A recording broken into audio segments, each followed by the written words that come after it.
नमस्कार श्रोताओं, डॉक्टर भीमराव अंबेडकर विश्वविद्यालय के सामुदायिक रेडियो स्टेशन 90.4 मेगाहर्ट्ज आगरा की आवाज पर मैं पूजा आप सभी का बहुत बहुत स्वागत करती हूँ, इस्तकबाल करती हूँ। कार्यक्रम है वही खास, जी हाँ, कृषि जागरूकता कार्यक्रम 2.0 जो कि रसायन एवं उर्वरक मंत्रालय भारत सरकार द्वारा निर्देशित है और Yara fertilizer India private limited द्वारा प्रायोजित ये कार्यक्रम है, जिसमें एक वर्ष पहले भी हम लगातार आपको कृषि विशेषज्ञों से बहुत अच्छी जानकारियां कृषि संबंधी दिला चुके हैं और इस वर्ष भी लगातार हम यारा के साथ जुड़ के उनके सहयोग से आपको बहुत अच्छी कृषि संबंधी बेहतर फसल के लिए और नई नई टेक्निक्स कृषि में क्या क्या हैं वो ये कृषि विशेषज्ञ हमारे साथ जुड़ते हैं और आप तक पहुंच के आपको सही और सटीक जानकारियां देते हैं। आज का कार्यक्रम भी बहुत खास है क्योंकि आज हमारे पास एक बहुत अच्छा विषय है। जी हाँ, आज हम बात करने वाले हैं प्याज की फसल में संतुलित पोषण प्रबंधन, और इस पर सही और अच्छी और बेहतर डिटेल जानकारी देने के लिए हमारे स्टूडियो में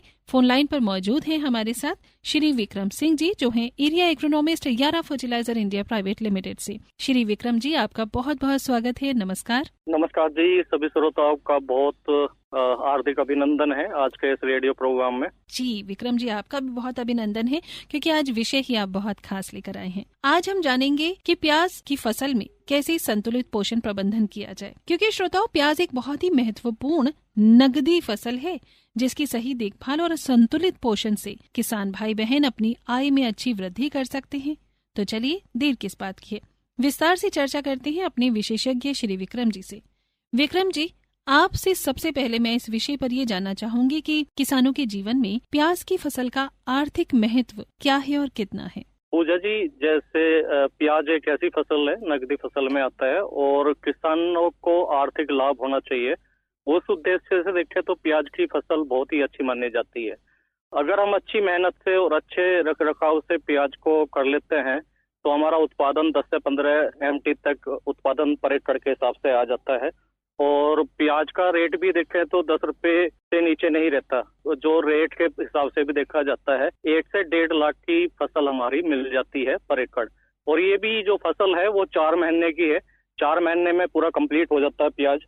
और दूसरा, 4 महीने में फार्मर को एक अच्छा आय मिल जाती है, तो इस कहीं ना कहीं फार्मर की आर्थिक स्थिति सुधरती है। और प्याज किसान के लिए नहीं, आज हर घर में प्याज का कहीं ना कहीं उपयोग होता ही है, चाहे सब्जी के रूप में या सलाद के रूप में, और प्याज की डिमांड कहीं ना कहीं बनी रहती है। किसानों के लिए बहुत ही अच्छी मानी जाती है प्याज की खेती। बिल्कुल, प्याज जो है वो खाने की फ्लेवर को भी बढ़ाता है, प्याज जरूरी भी है। और गर्मियों में कहते हैं, खासतौर से बड़े बुजुर्ग कहा करते थे कि कच्चा प्याज खाना गर्मियों में जब लू चलती है बहुत जरूरी है, यह हमें लू से भी बचा के रखता है। तो प्याज बहुत मल्टी वैरायटी में यूज होता है और सही कह रहे हैं आप कि ये खाने की रंगत बढ़ाता है, खाने का स्वाद बढ़ाता है और हर डिश में, हर खाने में अति महत्वपूर्ण रोल भी निभाता है, जिसकी वजह से हमारे किसान भाई बहनों को भी इसका बहुत अच्छे रूप में आर्थिक फायदा होता है।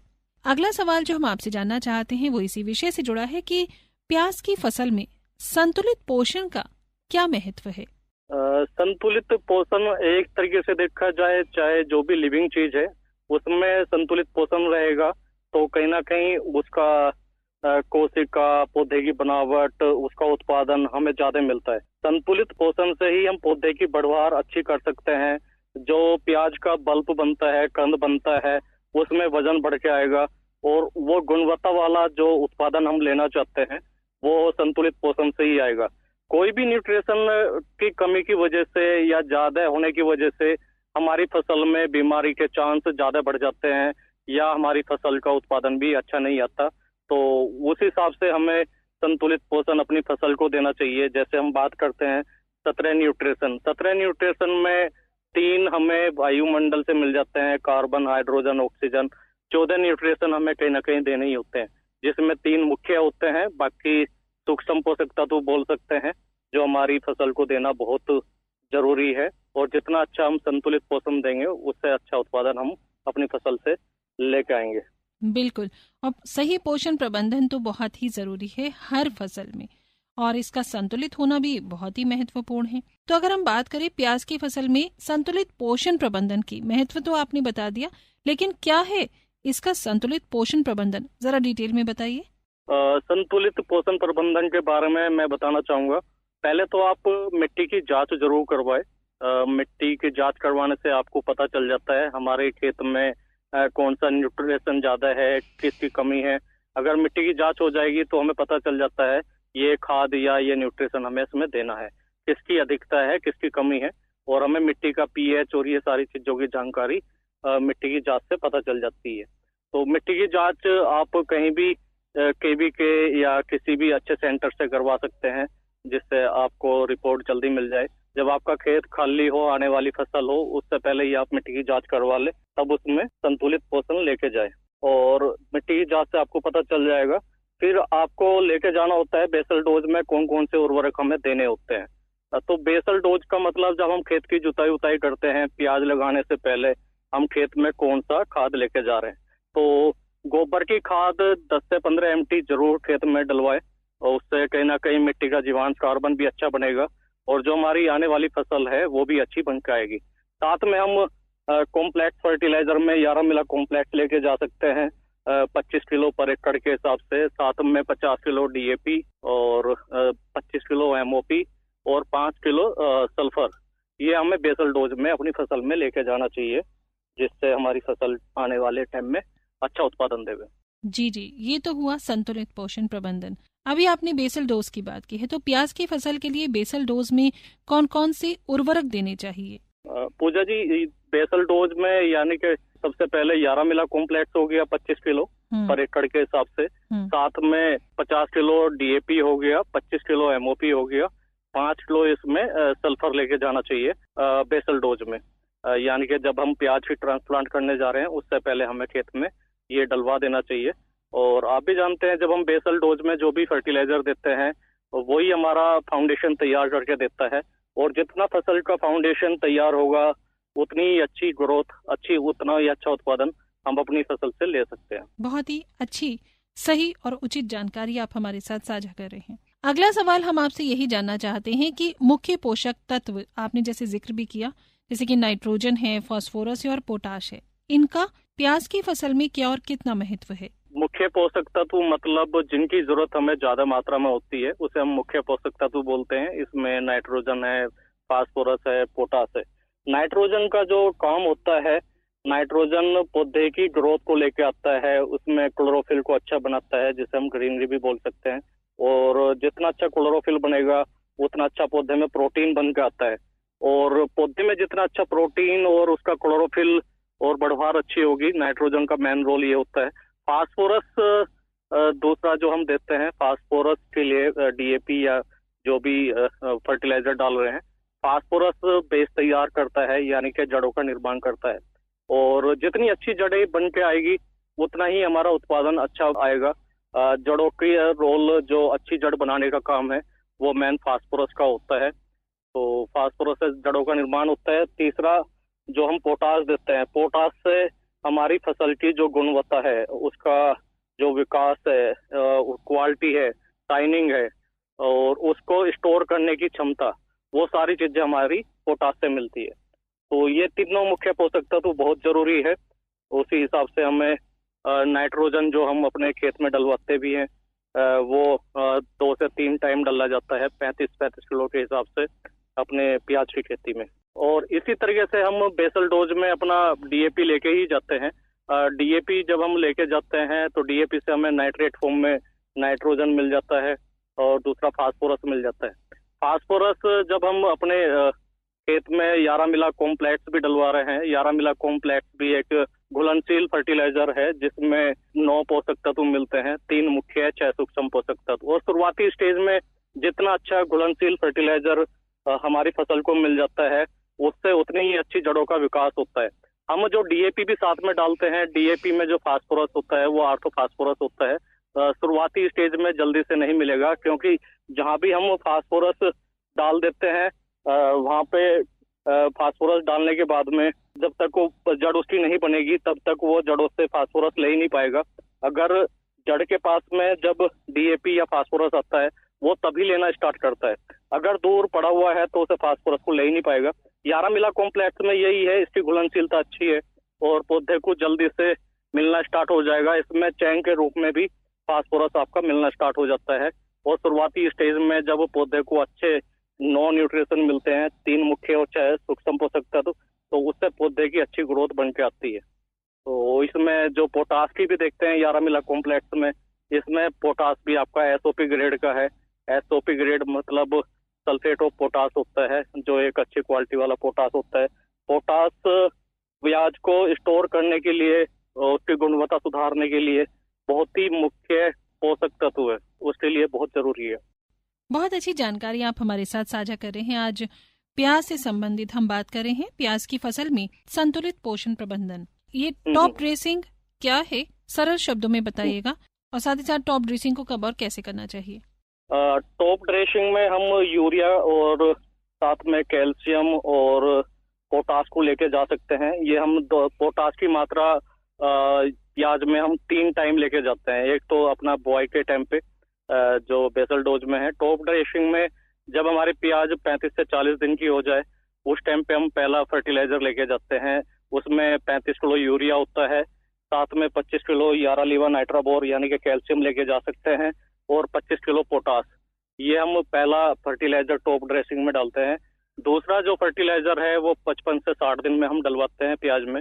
उस टाइम पे भी हमें यही सेम चीज लेके जाना होता है, 35 किलो यूरिया, साथ में कैल्शियम और 25 किलो पोटास। अगर हम ये टॉप ड्रेसिंग में लेके जाएंगे तो कहीं ना कहीं हमारी प्याज की क्वालिटी और उसका वजन बहुत ही अच्छा बन के आता है। कैल्शियम का रोल जो रहता है, नाइट्रोजन का मैंने बताया ही है, उसका बढ़ाने का काम है, क्लोरोफिल को मेंटेन करना है, प्रोटीन देना है, ये सारे रोल रहता है। इसी तरीके से कैल्शियम का भी हमारी फसल में बहुत बड़ा अहम रोल है।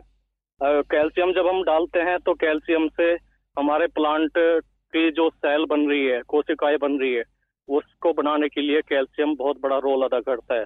और आपने देखा भी होगा, जब हमारे पौधे की ग्रोथ चलती है, बढ़वार कर रहा है, उस टाइम पे उसकी कोशिका तेजी से बनती है। और जब तेजी से कोशिका बनती है तो कहीं ना कहीं बीच में गैप छूटता चला जाएगा, और जो गैप छूटता है वहां पे बीमारी या कीड़े आने के चांस ज्यादा बढ़ जाते हैं। तो उसकी भरपाई कैल्शियम करता है। अगर हम उसमें अच्छा कैल्शियम देंगे तो हमारा जो लीफ है, हमारा जो पौधे का तना है या बल्ब है, वो उतनी अच्छी क्वालिटी का बन के आता है। तो आप टॉप ड्रेसिंग में ये फर्टिलाइजर लेके जा सकते हैं। जी जी जी, बहुत अच्छी डिटेल में आपने बताया। किसान भाइयों, आपको दोहरा कर बता दें कि आप डॉक्टर भीमराव अंबेडकर विश्वविद्यालय के सामुदायिक रेडियो स्टेशन 90.4 पर सुन रहे हैं कृषि जागरूकता कार्यक्रम 2.0, जो हमेशा मैं पूजा आपके साथ साझा करती हूँ, और सहयोग रहता है यारा फर्टिलाइजर इंडिया प्राइवेट लिमिटेड का। आज भी हमारे साथ विशेषज्ञ वहीं से जुड़े हैं, जो हैं एरिया इकोनॉमिस्ट, और आप हैं श्री विक्रम सिंह जी, जो कि प्याज की फसल में संतुलित पोषण प्रबंधन पर हमें बहुत अच्छी जानकारियां दे रहे हैं। आपके सवाल, आपके जवाब, आपकी राय, आपके सुझाव लगातार हम तक पहुंचते हैं। तो हम आपसे यही कहना चाहेंगे कि जो विशेष कार्यक्रम है कृषि जागरूकता कार्यक्रम 2.0, ये ministry of chemical and fertilizers, government of India द्वारा निर्देशित है और Yara fertilizer India private limited द्वारा स्पॉन्सर्ड प्रोग्राम है। तो आपको यहाँ जो भी जानकारी मिलेगी बिल्कुल सही मिलेगी। तो आप लगातार हमारे इस कार्यक्रम को इस रेडियो फ्रिक्वेंसी 90.4 यानी कि 90.4 पर हर मंगलवार और शुक्रवार दोपहर ठीक 12 बजे सुन सकते हैं।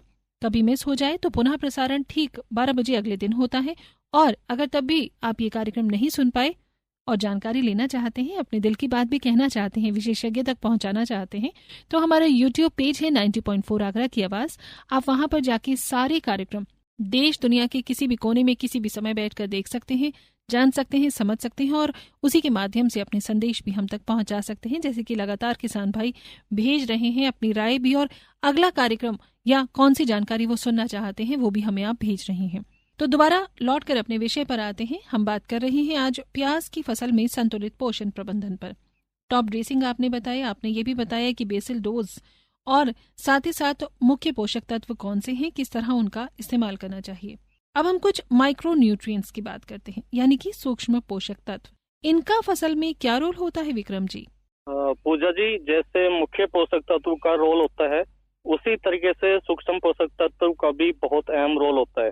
हाँ, उनकी जरूरत ज्यादा मात्रा में नहीं होती। जैसे हम मुख्य को डालते हैं, वो हम बोरी की बोरी डालते हैं।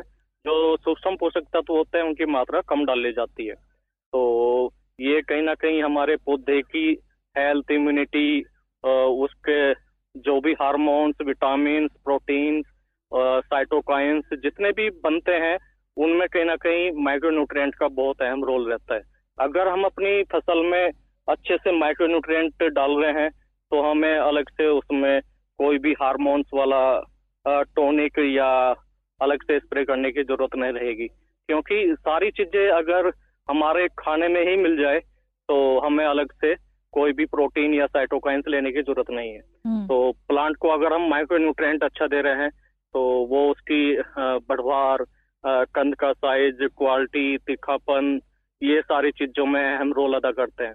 इसमें प्याज में ज्यादातर हमें जिंक, सल्फर, कैल्शियम, बोरोन, इन माइक्रोन्यूट्रिएंट की बहुत जरूरत रहती है। तो वो हमें अपनी प्याज की फसल में देना बहुत जरूरी है, जिससे कहीं ना कहीं हम प्याज का पैदावार अच्छी लेके जाएंगे। तो माइक्रोन्यूट्रिएंट का भी हमारी फसल में बहुत अहम रोल है। उस हिसाब से जो भी रिकमेंडेशन है उसके हिसाब से हमें अपनी प्याज में डलवाना चाहिए। तो इसमें ज्यादातर किसान जिंक जो होता है वो 33% भी यूज करते हैं, जिसे हम जिंक सल्फेट बोलते हैं। आज के टाइम में मार्केट में जिंक ऑक्साइड भी आ गया है। जिंक सल्फेट जब हमारे पास ऑप्शन नहीं था तो जिंक सल्फेट हम डालते थे, और जिंक सल्फेट का एक लॉस ये आता है, जो हम उसमें फास्फेटिक डालते हैं तो और जिंक सल्फेट डालते हैं तो वो एक बॉन्ड बना लेते हैं, जिसकी वजह से कहीं ना कहीं हमारा फास्फोरस की अवेलेबिलिटी और जिंक की अवेलेबिलिटी भी कम हो जाती है।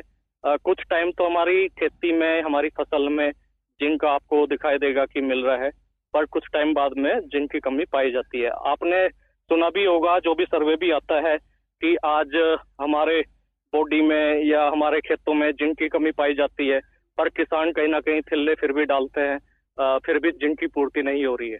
तो उस हिसाब से मैं फार्मर को रिकमेंड करना चाहूंगा, आप जो आज के टाइम मार्केट में जिंक ऑक्साइड आ रहे हैं उसका प्रयोग जरूर करें।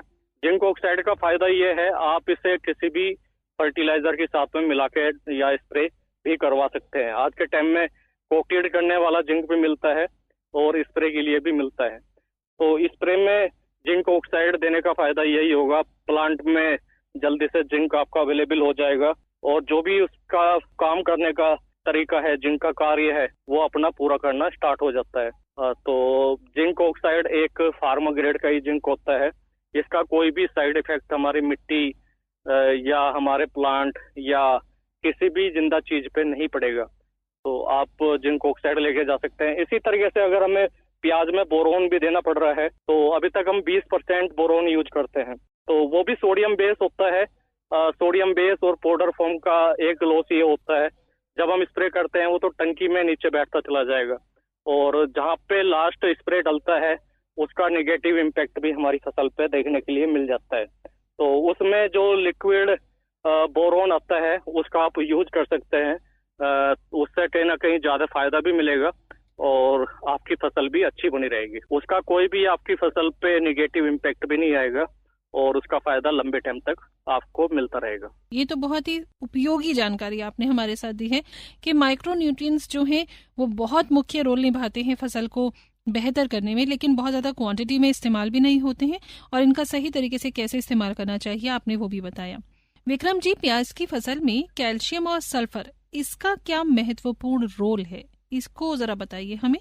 पूजा जी, जैसे मैंने डिस्कस किया आपके साथ में, कैल्शियम एक सूक्ष्म पोषक तत्व में देखा जाए बहुत ही अच्छा न्यूट्रिशन है, और हमारी फसल चाहे कोई भी फसल हो उसमें अहम रोल अदा करता है। कैल्शियम जो हमारे पौधे की कोशिका बनती है या कोई भी लिविंग चीज है, कोशिका बनाने में महत्वपूर्ण रोल अदा करता है। कैल्शियम कोई भी जिंदा चीज है, अगर कैल्शियम ना रहे तो जीवन भी संभव नहीं माना जाता। एक तरीके से अगर हमारे अंदर भी कैल्शियम पूरा नहीं होगा तो हम भी कहीं ना कहीं कमजोरी या हमारी हड्डी कमजोर या जो भी मांस बनाने का प्रोसेस होता है, ऐसे ही पौधे में भी कोशिका बनती है, सेल बनती है, उसमें कैल्शियम का बहुत बड़ा रोल है। और मैं बताया जितनी जल्दी जैसे हमने यूरिया दिया या कोई अलग से टॉनिक दिया, कोशिका आपकी तेजी से बनना स्टार्ट हो गई, और कोशिका तेजी से बन रही है, बीच में कहीं ना कहीं गैप छूटता चला जाएगा। उस गैप को भरने का काम भी कैल्शियम करता है, और जब उस गैप को भरता है तो वहां से कहीं ना कहीं पौधे में बीमारी से लड़ने की क्षमता भी पैदा होती है। अगर हम उसे छोड़ देंगे, अगर कैल्शियम नहीं देंगे तो वहाँ पे कहीं ना कहीं उसमें बीमारी जल्दी से घुस जाएगी। एक मैं सिंपल उदाहरण भी दे के बता सकता हूँ। आप किसी मिस्त्री को बोलो भाई आपने ये दीवार मुझे दोपहर तक कंप्लीट करके देना है, तो मिस्त्री जल्दी जल्दी उस दीवार को बनाने स्टार्ट करता है। जब जल्दी बनाएगा तो कहीं ना कहीं उसमें छेद मोहरी छूट जाती है और वहां से कीट पतंगे या कोई भी हवा अंदर आराम से घुस जाती है। ऐसे हमारा पौधा है, अगर उसमें भी कोशिका आपके बीच में गैप रह जाएगा तो बीमारी का जो पैथोजन है वो जल्दी से उसमें घुस जाता है। इसी तरीके से सल्फर का भी बहुत अहम रोल है। सल्फर मिट्टी का जो रंध्राकाश है उसको बढ़ाने का काम करता है। वाटर को भी जो अगर हमारे खेत में पानी भरने की समस्या आती है उसको भी कम करता है। दूसरा, जो प्याज में तीखापन आता है उसको बनाने के लिए भी सल्फर का बहुत बड़ा रोल है। उसी तरीके से आप मैंने बताया था टॉप ड्रेसिंग में या कभी लेके जा सकते हैं, या मार्केट में कैल्शियम नाइट्रेट आप 25 किलो के हिसाब से 2 बार यूज कर सकते हैं। बिल्कुल बिल्कुल। तो किसान भाई फोलियर स्प्रे से क्या लाभ प्राप्त कर सकते हैं, इसमें ये भी बताइएगा। फोलियर स्प्रे का फायदा ये होता है, हम जो भी मिट्टी में डालते हैं, मिट्टी में पौधा 40 से 50% तक उसे ले पाता है। किसी वजह से अगर मिट्टी का पीएच हायर साइड में है या मिट्टी का पीएच कम साइड में है तो पौधा फर्टिलाइजर जो हमने नीचे दिया है उसको भी लेने में सक्षम नहीं होता। जब हम स्प्रे करते हैं तो पौधे में पत्तियों के थ्रू डायरेक्ट आपका फर्टिलाइजर चला जाता है, जो हम स्प्रे के रूप में दे सकते हैं। पौधा 2 टाइप से भोजन बनाता है, जाइलम और फ्लोएम। जो हमने जड़ों के थ्रू दिया वो जड़ के थ्रू जा रहा है, जो हमने पत्तियों के थ्रू स्प्रे किया वो आपका फ्लोएम के थ्रू पौधे को मिल जाता है। और जो भी हम स्प्रे में देते हैं वो 95% तक पौधा ले लेता है, और जो हम जड़ों के थ्रू देते हैं उसमें कहीं ना कहीं गैप छूट जाता है। तो आप उसमें फोलियर स्प्रे के रूप में भी अपने जो भी मार्केट में न्यूट्रिशन है वो पौधे को आराम से दे सकते हैं।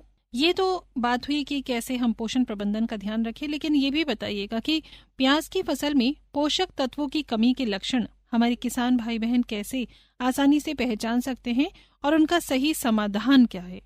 प्याज में जब भी हम अपने खेत में जाते हैं कहीं ना कहीं हमारा पौधा देखने से ही पता चल जाता है कि इसमें कोई ना कोई चीज की कमी है, जिसकी वजह से पत्तियां कमजोर दिखाई दे रही है या पीलापन दिखाई दे रहा है। साथ में हम ये भी देख सकते हैं कोई इंसेक्ट या बीमारी हमारे खेत में तो नहीं है। प्याज में एक थ्रिप्स की समस्या भी आती है। थ्रिप्स जो पत्ती होती है प्याज की उसके बीच में दिखाई देता है और जू के आकार का होता है, छोटा कीट होता है और वो पत्ते का रस चाटता है, तो कहीं ना कहीं वो भी इम्पैक्ट डालता है अपने प्याज की फसल में।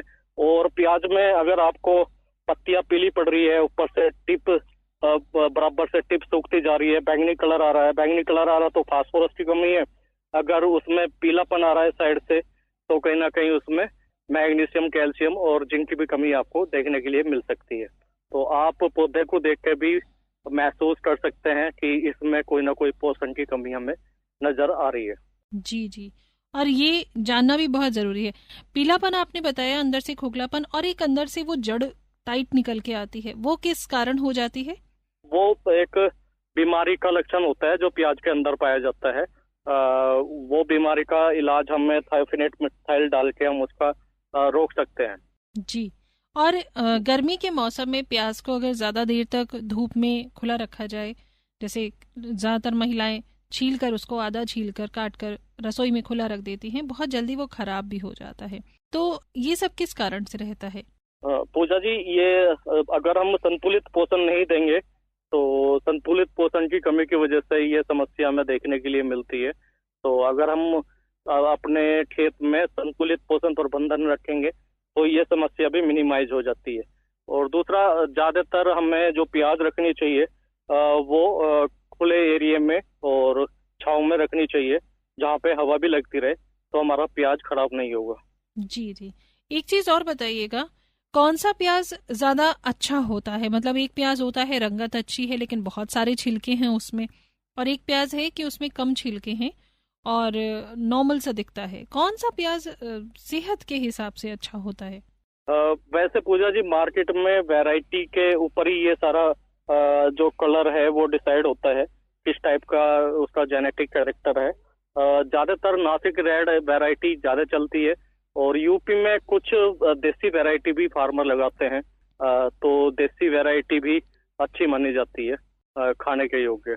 जी जी, एक बहुत ही बेसिक सा प्रश्न है जो शायद हमें शुरुआत में ही पूछ लेना चाहिए था, क्योंकि आप एक्सपर्ट हैं, आप बेहतर बता पाएंगे कि प्याज की फसल किस सीजन में कितने समय तक होती है और मुख्यतः हमारे भारत देश में किन किन क्षेत्रों में होती है, किस तरह का टेम्परेचर इसको चाहिए होता है। प्याज की जो खेती है वो पूरे भारत में पूरे साल कहीं ना कहीं लगती रहती है। इसका जो आपने देखा होगा महाराष्ट्र में नासिक एरिया में बहुत ज्यादा प्याज का एरिया है।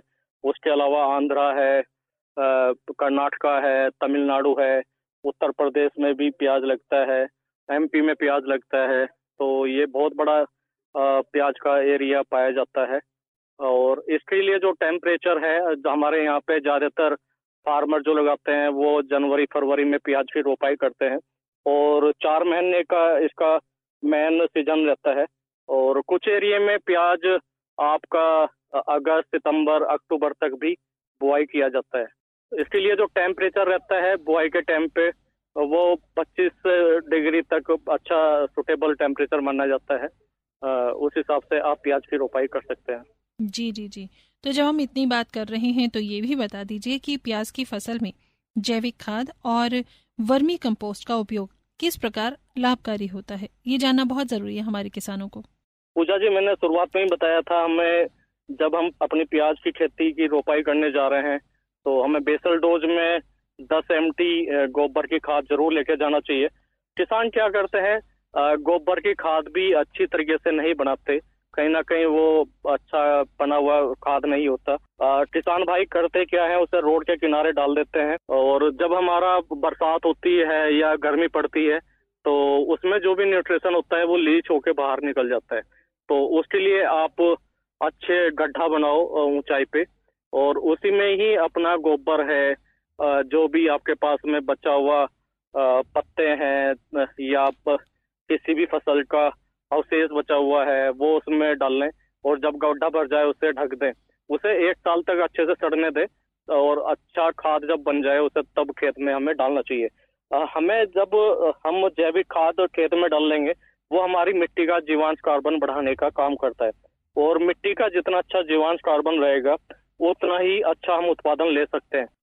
अगर हम खेत में अपना जैविक खाद जैसे गोबर की खाद है या कंपोस्ट नहीं डालेंगे तो तब भी हम अच्छा उत्पादन नहीं ले सकते। हम कोई भी फर्टिलाइजर पे डिपेंड रहेंगे तो कहीं ना कहीं मिट्टी का जो जैविक कार्बन है वो धीरे धीरे कम होता चला जाएगा। तो हमें जैविक कार्बन मिट्टी का बनाए रखना है। जितना अच्छा जैविक कार्बन रहेगा उतना ही आपका अदर फर्टिलाइजर भी उतना ही अच्छा साथ देता है। तो दोनों को मिला जुला के आप अच्छी पैदावार ले सकते हैं। तो उसमें आप 10 से 15 MT तक गोबर की खाद पर एकड़ के हिसाब से लेके जाएं। जी बहुत अच्छा, आज का विषय और आज की जानकारियां बहुत ही अच्छी रही, जिसके लिए विक्रम सिंह जी हम आपका तहे दिल से धन्यवाद करना चाहते हैं। आज आपने और हमने जाना कि प्याज की फसल में संतुलित पोषण प्रबंधन कितना कैसे जरूरी है, इस पर आपने डिटेल में जानकारी दी और इसके लिए हम आपका तहे दिल से धन्यवाद करते हैं। Vikram ji, thank you so much for being with us. सभी किसान भाइयों का बहुत ही बहुत धन्यवाद, आपने अपना कीमती समय दिया। जी, इसी के साथ किसान भाइयों फिलहाल हमारा समय नजदीक आ गया है सिर्फ इस कार्यक्रम के साथ आपसे विदा लेने का, लेकिन वो भी इस वादे के साथ कि जल्द ही पुनः हम आएंगे एक और बेहतर कार्यक्रम लेकर, एक और बेहतर विशेषज्ञ लेकर, एक और अच्छी कृषि संबंधी जानकारी लेकर। तब तक पूजा को दीजिए इजाजत, नमस्कार।